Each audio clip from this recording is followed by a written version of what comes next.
அஷ்டலிங்கம் அஷ்டலிங்கம் இந்திரலிங்கம் தொடங்கி 8 திசையும் லிங்கம்.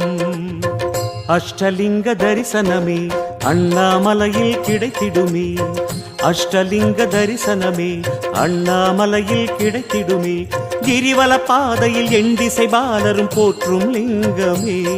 அதை கண்டால் புண்ணியமே திரு அண்ணாமலை வலமே. அஷ்டலிங்கம் அஷ்டலிங்கம் இந்திரலிங்கம் தொடங்கி 8 திசையும் லிங்கம். அஷ்டலிங்கம் அஷ்டலிங்கம் இந்திரலிங்கம் தொடங்கி 8 திசையும் லிங்கம்.